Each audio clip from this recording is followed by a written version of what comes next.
চট্টগ্রামের M A Aziz স্টেডিয়ামের প্রশিক্ষণ মাঠ, যেখানে সকাল থেকে সন্ধ্যা চারপাশ মুখর কিশোর তরুণদের স্বপ্নের কোলাহলে। ক্রিকেট হচ্ছে যে আমাদের এখন একটা ইমোশন হয়ে গেছে বাংলাদেশের, তো এই জন্য ক্রিকেটের প্রতি আসা আর কি আমাদের। আমার সব তো মূলত ন্যাশনাল টিমে খেলা, কিন্তু আমাদের এখান থেকে আমি যে একাডেমিতে প্র্যাকটিস করি, তামিম ইকবাল, ইয়াসিয়াল রাব্বি, তারপর শাহাদাত হোসেন দীপু, তারপর নাজিমুদ্দিন, আকরাম খান, এখন অনেক প্লেয়ার উঠছে এখান থেকে। আমার সর্বোচ্চ স্বপ্ন হচ্ছে বিপিএলে খেলা, জাতীয় টিমে খেলা, অন্য দেশের লিগগুলোতেও খেলা। বাংলাদেশের সবচেয়ে প্রিয় প্লেয়ার হচ্ছে সাকিবুল হাসান। কেউ ব্যাট হাতে প্রতিপক্ষকে বাউন্ডারি পার করছেন, আবার কেউ বল হাতে চোখে আগুন নিয়ে প্রস্তুতি নিচ্ছেন উইকেট উড়ানোর। আর পাশে ছোট ছোট দল শরীরচর্চায় ব্যস্ত। সবার শুধু একটাই স্বপ্ন, ক্রিকেটার হওয়া। এবং আমরা প্রতিদিন প্র্যাকটিসে আসি, সবার আগে রানিং, তারপর ওয়ার্ম আপ স্ট্রেচিং করে ফিল্ডিংয়ে যাই, ফিল্ডিং থেকে ফিটনেস করে তারপর ব্যাটিং বলি।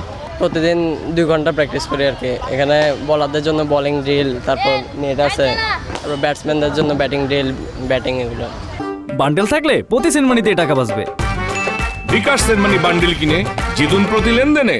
এই মাঠেই তো একসময় অনুশীলনে ঘাম ঝরিয়েছেন মিনহাজুল আবেদিন নান্নু, আকরাম খান, নাফিস ইকবাল, আফতাব আহমেদ, নাজিমুদ্দিনের মতো ক্রিকেটাররা। তাদের পথ ধরে এসেছেন বাংলাদেশের ড্যাশিং ওপেনার তামিম ইকবাল। চট্টগ্রামে প্রথমে হলো যে মাঠের সংকট বেশি, মাঠে প্র্যাকটিস করার জায়গা নেই।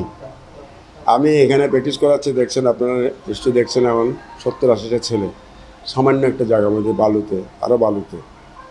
আর আমরা যখন আগে প্র্যাকটিস করাতাম, যখন 1996, 97, 98 এইগুলো প্র্যাকটিস করাতাম, তখন 5টা মাঠ ছিল এই এলাকার মধ্যে। এই এলাকার মধ্যে সার্কিটাস মাঠ ছিল, তারপরে ওদের রেডিসন ব্লুর মাঠটা ছিল, আর আউটার স্টেডিয়াম ছিল, সব মাঠটা ছিল। তখন সবাই ছিল, সব ছেলেকে গ্রাজুয়ালি ভাগ করে সব জায়গায় প্র্যাকটিস করাতাম। এই খুদে ক্রিকেটারদের কেউ স্বপ্ন দেখে তামিম হওয়ার, কেউ হতে চায় সাকিব, কেউ বা মুশফিক। তারা প্রতিদিন মাঠে আসে, ঘামে ভিজে, ব্যথা পায়, কিন্তু থামে না, কারণ তাদের চোখে আছে দেশের হয়ে খেলার প্রতিজ্ঞা। এই মাঠগুলোতে তৈরি হয় শুধু ক্রিকেটার নয়, তৈরি হয় স্বপ্ন, আত্মবিশ্বাস আর আগামীর বাংলাদেশ।